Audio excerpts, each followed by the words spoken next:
Done it.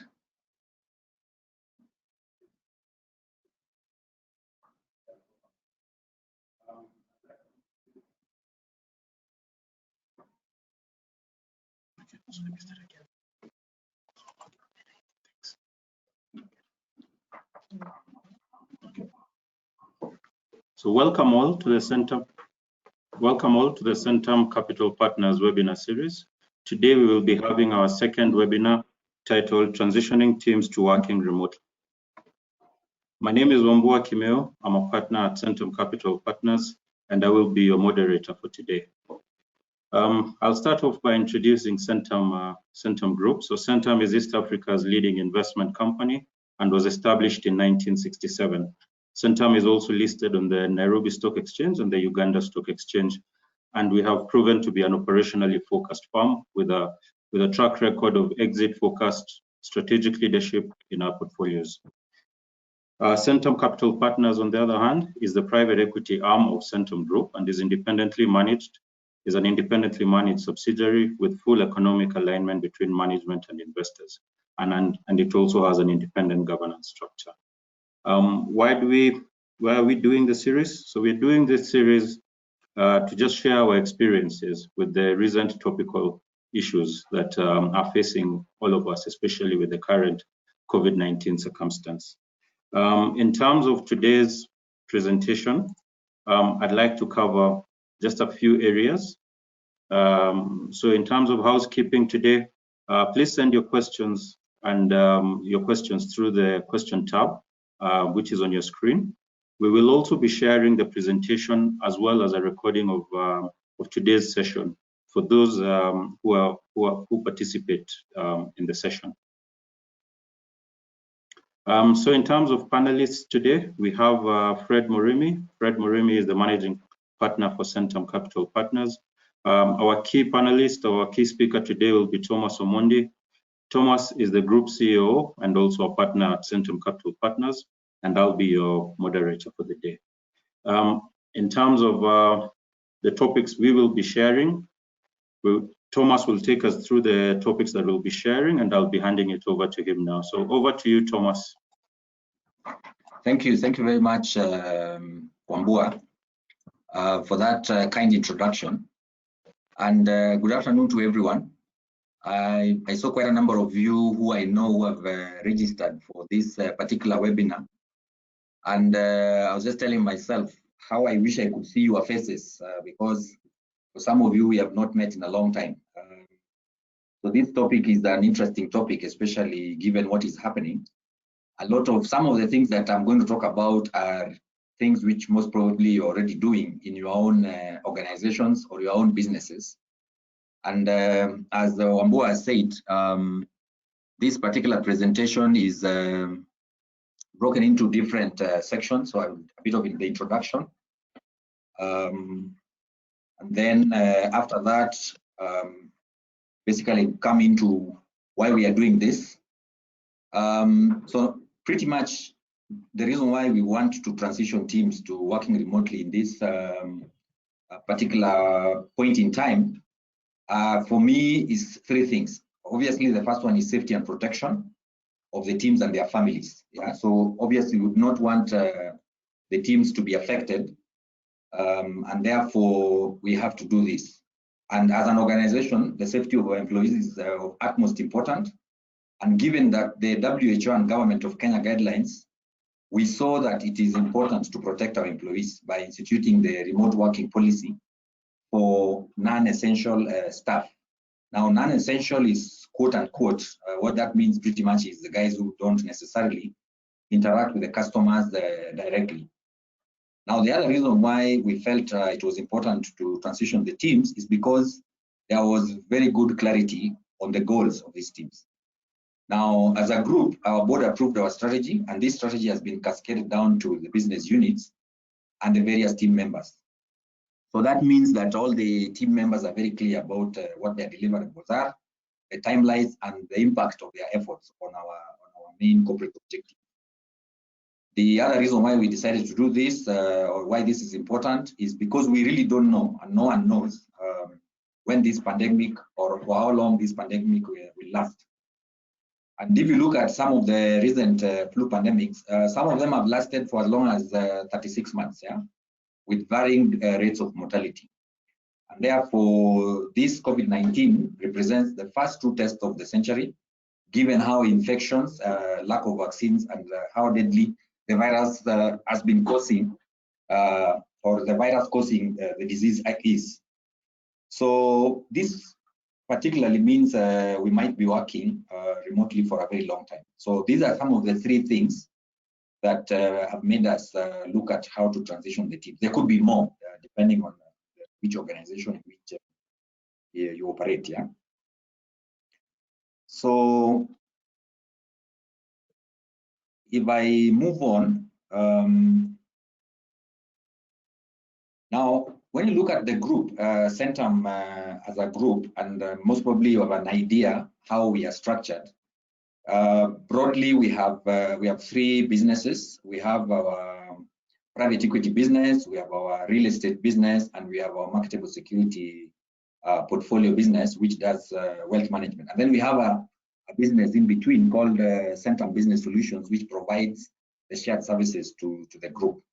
So as a group, we set forth to come up with a strategy, which we call 4.0. And that strategy has some specific objectives that are supposed to be achieved over the next 5 years. Now, as a group, we then came up with a strategy map, and that together with the strategy map, we came up with a contribution matrix. That contribution matrix sets the stage for the owners of the key objectives and the contributors who plug in assisting the owners to achieve those objectives. We then came up with a balance scorecard, and then we have a clear mechanism of monitoring and evaluation. So that's at a group level. Now, once that strategy has been mooted at a group level, we then came up with strategies at the different business levels that I talked about. So what I have on the screen there is specific to Centum Capital Partners, where myself and the other three gentlemen are partners. And you can see that this strategy map is pretty much derived from the famous balance scorecard.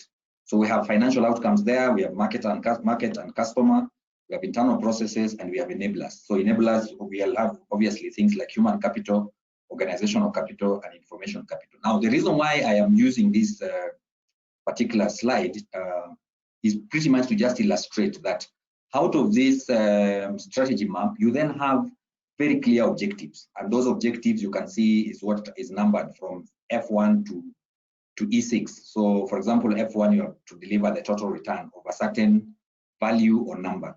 Now, once we came up with this strategy map at Centum Capital Partners level, and that's the same, by the way, across all the businesses within the group, we then went ahead and derived what we call a contribution matrix. The contribution matrix is pretty much just it sets the stage for the owners of the key objectives and actually shows how they plug in to actually deliver the objectives of Centum Capital Partners, as an example. Now, within this contribution matrix, you have very clear owners and you have contributors. We believe that even in a case where you are not the owner of a strategic objective, you are still a key contributor as part of the team. Now, once we did this, we came up with a contribution matrix. We then went to a balance scorecard, and you can see just for purpose of an illustration, for this balance scorecard, you see there that we have the strategic objective, which is to maintain the CCAP costs within 60% of the management fee and from 3 funds. And then you have the measures, because at the end of the day, what gets measured gets done, so you have to always inspect what you expect. And then you can see the person who is responsible. Now, this is across the entire group. So every individual in the company knows what the strategic objective of the group is, knows what the strategic objective of their specific company is, knows what their contribution is insofar as delivering the return, and also has a very clear balance scorecard. Now, this balance scorecard is in turn actually cascaded into the human resource system, the Oracle system that we use is basically cascaded there and is signed off between the particular individual with their manager. And this is what we use to keep track of the execution of the activities of the staff. So once we had this, it meant that now everybody was very clear about the direction the business is going, alongside, of course, the mission and vision and the values of the company. We then ask ourselves, because we have over the years been sharpening our business continuity plan, we then ask ourselves, when the first case was announced, whether we are able to, given the fact that everybody is now very clear about what they're supposed to do, we then ask ourselves whether we are in a position to activate our various business continuity plans, looking at the worst case scenario in the business continuity plan, which was pretty much when the facility is not available and there are no other facilities available and everybody has to work from home. So that's really what we looked at as the management team.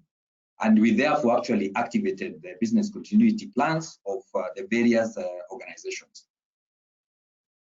Now, so alongside the strategy that I talked about, so that I can dovetail the two together, in the course of the year, we then asked ourselves, how can we relentlessly and efficiently execute the strategy that we had developed? Now, we all know from a strategic point of view that when you look at strategy itself, there are those things which are wildly important. There are those things that make all the difference, to the extent that if you fail to achieve them, then basically everything else you achieve is secondary. Now, so if you look at, for example, the objectives that I talked about, the F1 to E6, those objectives are important, but not all of them are wildly important in terms of, there are some of them, like for example, if you have within the strategy to invest in a plant, which means you want to incur a capex. If you don't do it, it might not necessarily mean that you close the business. So those kinds of things, which we call a stroke of the pen, may not find themselves as wildly important goals. So what we did within the group was actually to ask ourselves, what was the most, or what was one wildly important group goal at the group, and we agreed that that was to achieve a certain rate of, or to achieve a certain cash return, recurrent cash return by a certain date, and in turn we then cascaded that to the various businesses. So for example, within SICAP, we then had 3 wildly important goals to support that corporate goal that the teams had agreed with James. And you can see here, this is actually our electronic 4DX board. So the methodology used is 4DX, and we are supported by Razer. And within the Centrum Capital Partners, we extracted from our strategy, which was basically coming from the group strategy, we extracted 3 wildly important goals, which would support our one wildly important goal, which was to achieve a certain recurring cash return by a certain period. So this is something that we track. We just removed the activity for obvious reasons, but this is the latest, and you can see the dates are there that we are working on. And what we then do is pretty much to have that. Previously, before the COVID thing, we actually had it on a physical board. So if you come to our offices within Two Rivers, you will see a physical board which has this. But now, because we are working remotely, this is basically translated into this electronic version. So those are some of the things that we did in preparation. So if I just recap before I progress, we did a very clear strategy, of course, with the support of the board. We then came up with the contribution maps for each business. We cascaded this strategy to the various teams. We captured those tasks or goals for the teams. And then once we did that, we felt that we were ready for the teams to execute. COVID happened. We activated our business continuity plan. And alongside the business continuity plan, we already had 4DX running, which was a tool which we were using across the entire business. And we were good to go. So far, it has been good. We've been working very well. We are able to track the various objectives of the teams. And especially from a SICAP point of view, where myself and my colleagues sit, we are able to look at the various tasks every morning and every evening. So every 8 o'clock and every 5 p.m., we have a cadence session. And every once a week on Wednesday, we look at the 4DX board that you can see in front of you. Now, so I have a couple of thoughts around once you're prepared from an organization point of view, which is what I was talking about, what are some of the things that as leadership or as employees you can do?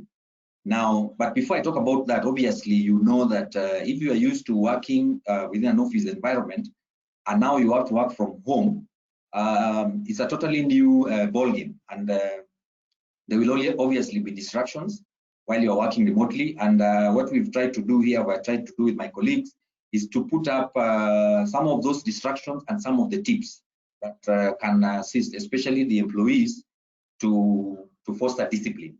So I'll just quickly mention them, but there's a more detail in the appendix. So obviously one of them is sleep, because you're at home. You don't have to wake up necessarily at 6:30 to go to work. You can just wake up and within a minute or so you are sitting on your desk. But there's more detail again in the appendix. I've said family and friends could be a distraction.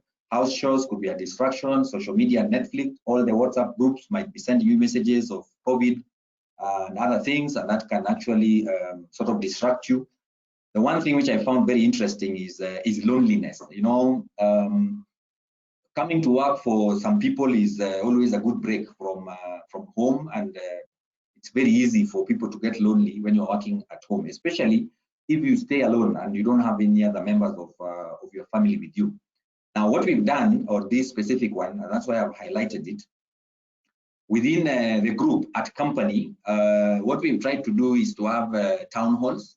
So the various businesses have actually had town halls using Teams, so that you can actually be able to catch up with the various members. And remember the town hall we had for CCAP and one which I joined for CBS, we'd actually asked that we wanted to see the people's faces, because more often than not, as you know, people, when they're actually having a meeting on Teams or Zoom or any other platform, they tend to mute, or they tend to put away their photos. So what we've tried to do as much as possible is to ask everybody to show us their picture, so that we can see their faces. Now, we've also included some tips to foster the discipline at the appendix. You can look at it. The other thing that I thought we should mention actually is mental health, and there's a whole slide around that. And this is something very important that as employers and obviously as employees, you need to look at, to ensure that the mental health of your colleagues or your staff is really taken care of, because this can easily be a big thing, especially given what I just talked about insofar as the loneliness is concerned. So having said that, it's important, obviously, that as an employee, one is their own authority at home, and they exercise the necessary discipline. So I just thought to share some of the things that we have done as Centum for the leaders or the supervisors. And one of those things is really, in our experience, is for you to focus on building trust. It is important for you to focus on building trust, because you now don't have the visibility of your colleagues, the people who are working with you. And just remember that above anything else, pivoting to a remote working workforce requires a different mindset. So you as the leadership must focus on trusting your people and trusting that they're doing the right thing. This includes offering more autonomy and trusting the decisions made by individuals and teams, and improving transparency through better communication and holding people accountable for their own results. You remember I talked about the balanced scorecard. So that balanced scorecard, once it has been cascaded, it's broken down into very clear tasks with very clear timelines and deliverables. You should actually be able to use that to hold people accountable. And you do realize that leading people is much less about checking their work or presence, and therefore it is important that we are able to find a way in which we can reward the teams, both directly and intrinsically, for the very best work and that they are capable of doing. So it's important that we are able to manage that. Yeah. Now, one of the things that, apart from building trust, is for you to be able to provide the right tools. Now, providing the right tools is not just providing the technology. Yeah. It's also ensuring that those tools will allow you to collaborate and allow the teams to work remotely, to make sure that they are not disrupted and they can be able to transition quickly to those remote locations. So in the case of Centum, we actually use MS Teams, and we use GoToMeeting for meetings like board meetings. The one thing that is important as you provide the right tools is actually to ensure that you have information security, because this really remains very important. You do know, and most probably you have heard through the various media, that Zoom, for example, has been hacked while people have been doing a webinar or something like that. So it is important. In our case, before the COVID pandemic became prevalent, we were already working with a particular company to become ISO 27001, and we've actually achieved that, and that has really helped us to enhance our security across our various technology platforms. So it's important to provide the right tools, as I've already said, including make sure that there's adequate security so that your information is not compromised. The other thing that we've found interesting is pretty much to ask the right questions. Remember, apart from trusting, you really have to ask the right questions. So remote working works, but not in a vacuum. So consistent communication is therefore a crucial component for any high functioning remote team. In our case, as I said, within CCAP, we do a check-in every morning at 8 o'clock and a check-in every evening at 5. So we do 2 check-ins every day to make sure that we continue to engage and that the team is actually doing what it's supposed to do. And then obviously asking the right questions, which is pretty much partly what I was talking about, which is what we call cadence, is to make sure that you are basically asking employees questions which can allow you to find out whether what they are doing or the direction they are taking is the right one. And this also creates a culture where employees feel that they are heard and they stay productive. And of course, they then remain accountable even when they are far away. Now, as we speak about asking the right questions, you still need to be intentional with the questions you ask, yeah, because then it allows you to get to the root of the problem quicker. And then this also helps you to know your team members better, yeah, wherever they may be. In our case, all our team members are in Nairobi, and as I said, since we are engaging every day, and we ask all the intentional questions, we are able to get a lot of information. The other thing, the 4DX thing that I talked about, helps us a lot to get to the root cause of the problem, because then you are able to ask the 5 whys as is always recommended. I've already talked about this, which is the regular check-ins. Again, in our case, we do the check-ins as I already mentioned, and these check-ins are very important because they allow you as a leader to provide meaningful feedback to the team, and specifically to individuals, because every individual has a balanced scorecard, and the balanced scorecard is very clear on what they are supposed to deliver. You are then able to have one-on-one with the individuals to be able to give them feedback. Now, regular feedback can easily be forgotten when you are not with your team in person, but it is critical to remote teams and for their success. And therefore, these virtual meetings can be just as effective as any other meetings. Yeah, so I think that's something that we need to keep in mind. Now, distance from an office and team can also contribute to employees feeling detached from the organization's bigger purpose and larger goals. And that's why I was talking about earlier on, that we as an organization from time to time have purpose to do town halls, even if they're going to be online. And we've already done a few of those so that we can continue to reinforce the mission and vision of the company and the values, and also to foster the culture that we want. Yeah. Now, the other thing that you will need to do as part of regular check-ins is to hold regular meetings, as I've already talked about, which can be either by phone or video conference.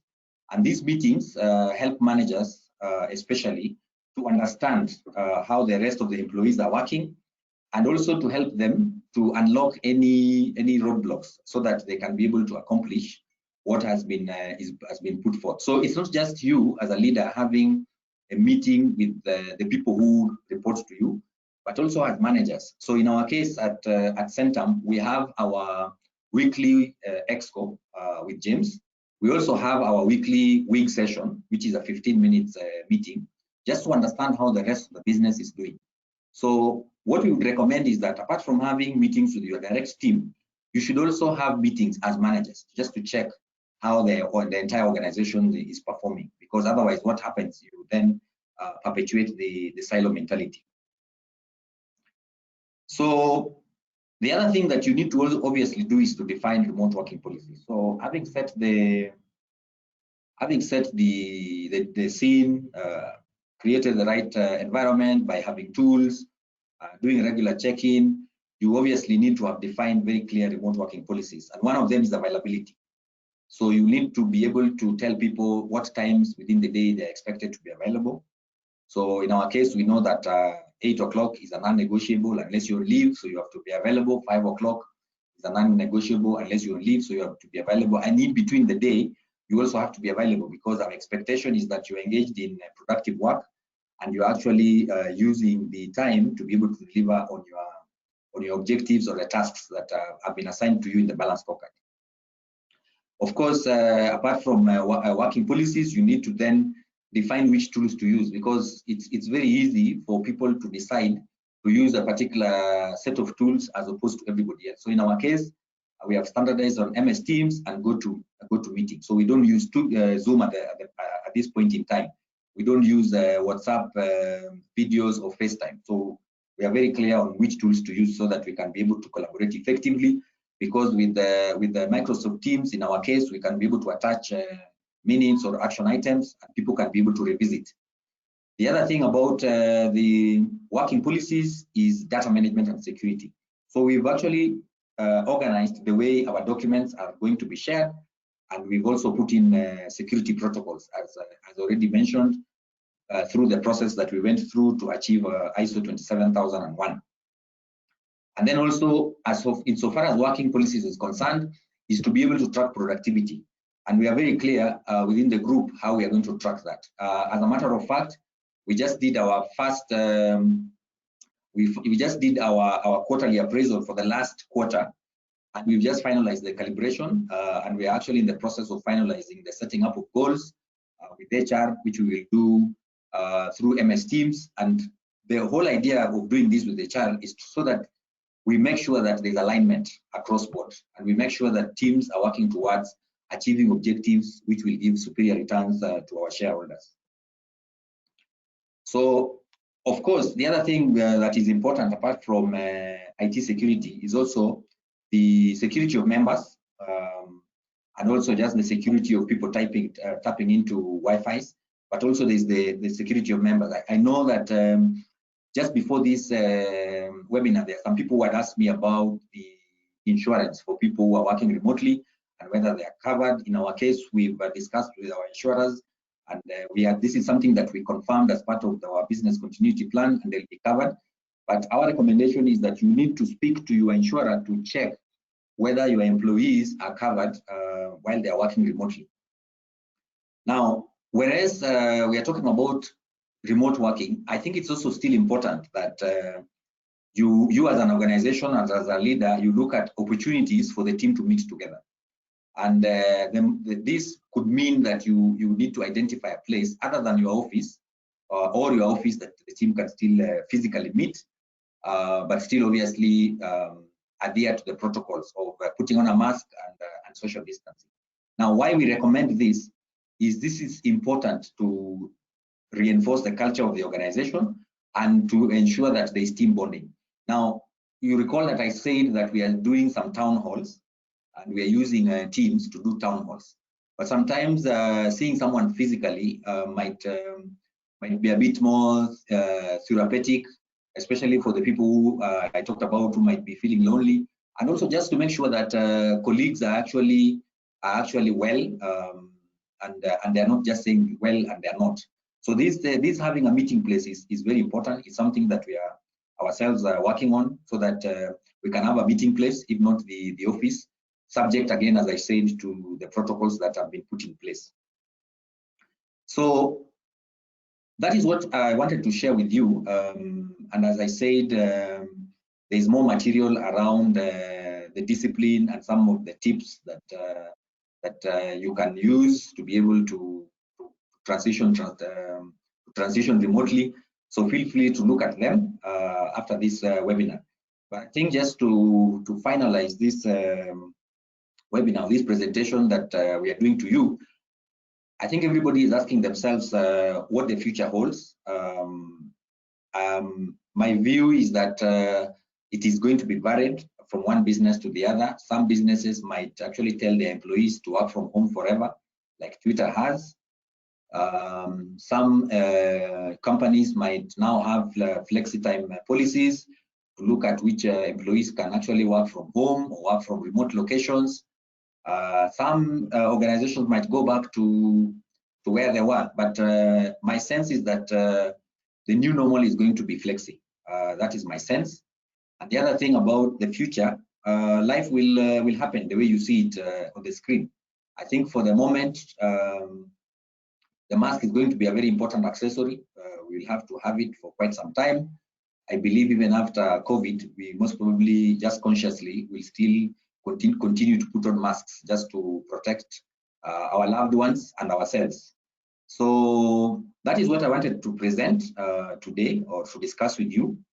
I think I will hand it over to Wambua so that we can take some questions and so that we can engage further. Thank you very much for joining us this afternoon.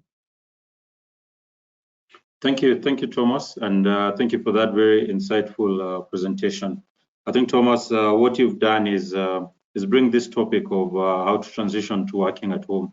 You've brought it out with the practicality of how at CCAP and at Centum we have transitioned home to working from home, and I think that gives a lot of insight to a lot of our viewers around how to do it practically rather than from a theoretical point of view. I think now we are at that point where we go to the Q&A, and for the Q&A, I just wanted to see the questions that we've received quite a number of questions from the audience and the attendees, and I'd like to just push some of these questions to my fellow panelists. The first question is, how do you manage the tasks that require physical meetings and interactions during this time? Thomas, your question?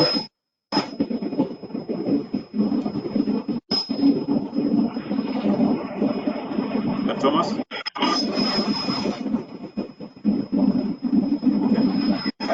Thomas seems to have just gone offline. Sorry, Thomas? Yeah, I'm back, sorry. Okay, so there's a question here from one of the attendees is how do we manage on the tasks that require physical meetings and interactions during this period?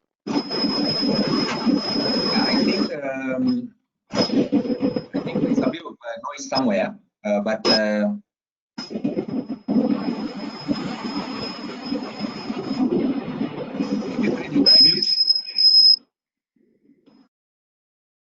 okay, Wambua, you can hear me, yeah? Okay, that's an interesting question, given that we are talking about remote working, and we still need people to come to the organization. In our case, some of the tasks that require people to come physically are predominantly in real estate, where, because we have projects, the various project managers will still need to engage with the contractors. Now, those are not too many. And what we have done with the help of Sam Karaoke and his colleagues in real estate is just to adhere to the protocols that have been stipulated by the Minister of Health, which is actually to put on masks and to social distance. So that's what we have done. Now, obviously, there are those that just require interactions and may not require physical presence. All those, as I said, we are doing them using Teams at this point in time. There are also certain of our companies where people still need to go to work, like in Greenblade, which is our agricultural business. In those places, what we have done is just to make sure that the teams there adhere to the protocol. And in cases where there was a lot of activity, we have reduced the level of activity to ensure that there's no crowding. So that is what I would say is our response at this point in time. And so far, with those protocols, we don't have any of our colleagues who has been impacted with the virus. Thank you, Thomas. The other question is, how do we just ensure that we track how the employees are achieving specific goals? And especially, and this question is probably a follow-on to what you had mentioned around how we have the strategy, we have the objectives, and we have the results.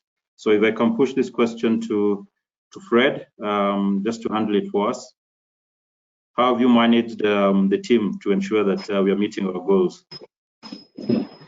Thanks, Wambua, and thanks, Thomas, for the presentation. So I think, like Thomas shared, what's key is that everybody is clear on what their goals are. That's the starting point. And it's also important that the goals are SMART, and more importantly, that they're measurable. Because with that, then it doesn't matter where the employee is working from. And we are likely to see a situation where even after COVID, we'll continue working remotely or working in a distributed manner rather than working centrally. So what's key is to have measurable goals and then have frequent check-ins so that as the employees are working, if there is going to be likely departure from meeting the goals, then you have an opportunity to rectify early and bring the activity back on track. So I think the frequent check-ins is critical in addition to having very clear measurable goals. Thank you. I think the next question is around morale, and really is how to keep the staff morale up. If most of the time when you're working from an office, you normally are able to gauge the engagement of employees. You know how the work is going on.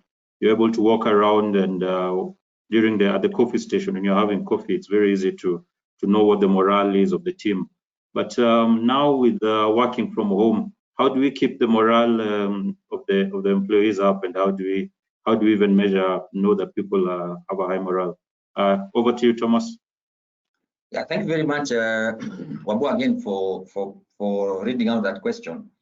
Now, one of the things, remember I talked about check-in, and also in my presentation I talked about asking questions, and I mentioned that when you are asking questions, you'd have some one-on-one sessions with specific individuals. And I also mentioned that we would continue to have the virtual town halls. And alongside that, what we have also done, we've actually just recently administered a questionnaire or a survey to staff. And that survey had a set of questions, and one of them obviously was including their state of health, their well-being, whether they feel that they are still engaged, and what the business can do better. So to answer your question specifically, so one of the things that we have done, number one, is to make sure that during the check-ins, we actually find out how every particular individual is doing at some point within that check-in.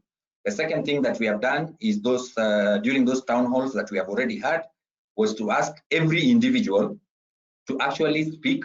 We can see their faces and tell us how they are feeling, tell us how their family is, and whether anybody has been impacted, and whether we can support them.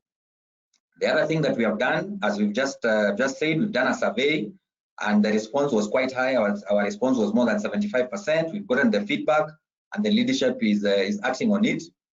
And also, what we have done is that HR also have issued a notice to the staff to basically tell them that our counseling services are available. And our counseling services are anonymous, and colleagues still have access to that, and they can be able to seek those counseling services if they need help. So those are the 4 things that we have done and will continue to do. Thank you, Thomas, for that. We have another question, and this is an interesting question because the presentation has focused a lot around working from home during the COVID period. But at some point, the economies will open up and businesses will get back running. So what are your thoughts around the post-COVID period, and what will happen? Will we continue with the flexible working, or what will happen? Over to you, Thomas.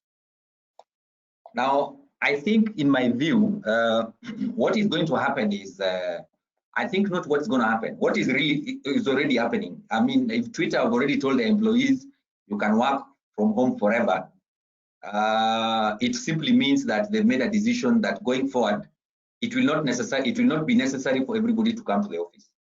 So even within Centum, already we have a new normal. We already know, for example, in SICAP, that we don't need to have anybody coming to the office at all, unless they are basically coming to update the week board, or there is something they're coming to do in the office which they cannot do at home. Maybe there's no power at home or something like that.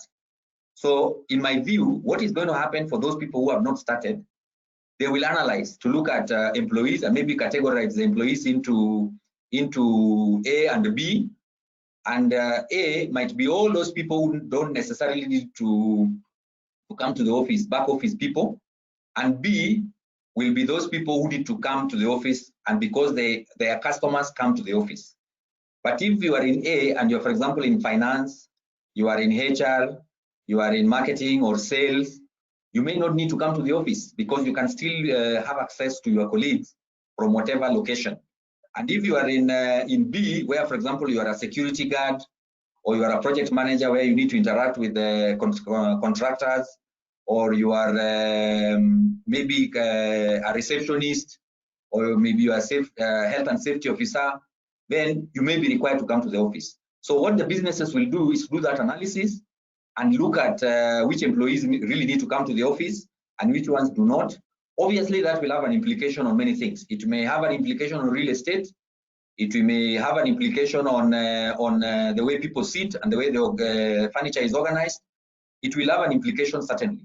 But as far as I am concerned, one of the things that I believe we will be doing within Centum is quickly to look at our flexi working policy and take the learnings that we have gotten over the last 2 months, incorporate them, and run with it and get on with it.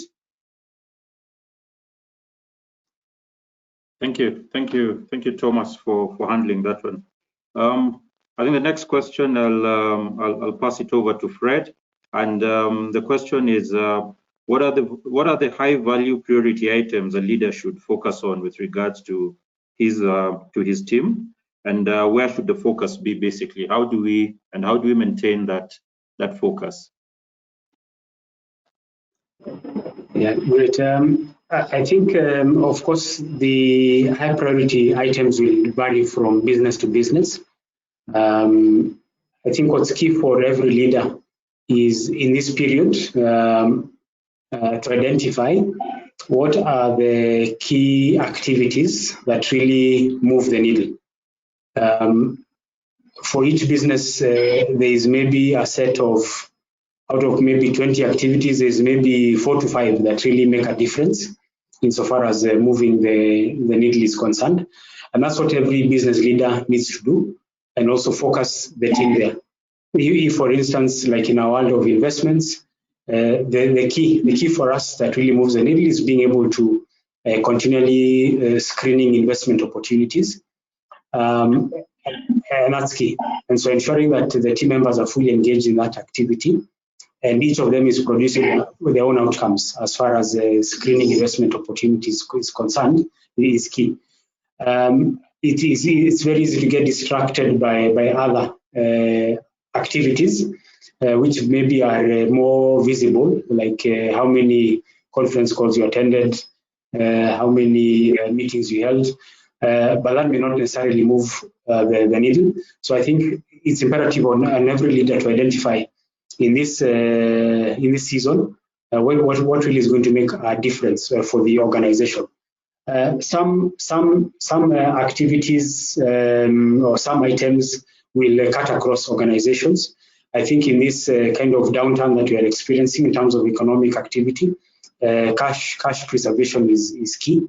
And so there needs to be a team that is constantly looking at cash preservation as a key priority item, because if this downturn persists, say, for another 12 months or so, the ability of businesses to survive will purely be dependent on how much cash they're able to conserve in this period. I think it's Jack Ma who said that for year 2020, the people who are ahead are just those who are going to be able to survive year 2020. And that's key, and for every organization, I think that's a key consideration that they need to be tracking. Thank you, Fred. I'd like to pose a question that we received with regards to technology, and this will be for you, Thomas. Basically, it's how has technology really enabled Centum to transition employees to work from home, and what are your tips around how to just manage with the technology? Too much screen time, probably what are the things that technology has enabled us to do as Centum, and also how have we managed it? Thank you. So if I may respond to that, I think even before this COVID pandemic, the group itself had invested quite a bit in technology. So, for example, we are on one platform across all the companies, more than 20 companies, which is SAP, and that is what we use for our finance.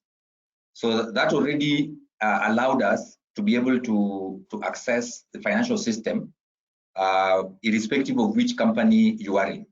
Now, at the same time, the access of that financial system was possible everywhere. So you could access it anywhere. You could access it when you're at home. You could access it when you're in the office. You could access it on your phone. You could access it using multiple channels. Now, that is the same case with the HR system. It's the same case with the procurement system that we use. It's the same case with the various other systems that we use. Like, for example, we have a HR care desk. So all those platforms are actually accessible remotely from any location. So in terms of basic tools, which is basically the back office systems, those ones were ready a long time ago. More than 2 years ago, we were ready. Now, if I come specifically to the tools that now would enable people to collaborate remotely, like what we are doing now, we actually invested in GoToWebinar more than 3 years ago. So we were already using GoToWebinar more than 3 years ago, because there are we have several colleagues of ours, including outside the country. We have a company in Uganda called Palmarina. We have a company in Mombasa called Vipingo. So we're already collaborating online. We also have a very elaborate email system, which allows us to do a lot of things. And also, alongside that, you remember I talked about security. So when we were implementing ISO 27001, we did not anticipate that we were going to have COVID. So we were ready from the beginning. We were able to share documents. We also have a tool which we use internally for collaboration, which allows people to share documents. So all this has always been in place. And that is the reason why I said the moment the first case of COVID was announced, the next day we had everybody who needed to work from home, working from home. So that technology has been very, very, very useful. So we invested yesterday for today and for tomorrow. Thank you, Thomas, for that. So I think we've answered as much of the questions as we've received today from the audience, but also more importantly, we've shared with you the practicality of transitioning from working in the office to working at home. And Thomas has shared that in quite a lot of detail, with Centum being a case study for this. So we want to thank you, and I'd like to pass this to Fred, just to give the vote of thanks. But before I do that, I just want to remind you that we will be sharing with you the presentation as well as an audio link for today's webinar, just for your review much later. Over to you, Fred. Okay, thank you very much, Wambua. Thanks again, Thomas, for the presentation and for handling the questions. I think before closing, a number of takeouts that I have just noted is number one, it is possible to work from home, but the employers and the employees need to coordinate and work together in ensuring that productivity continues.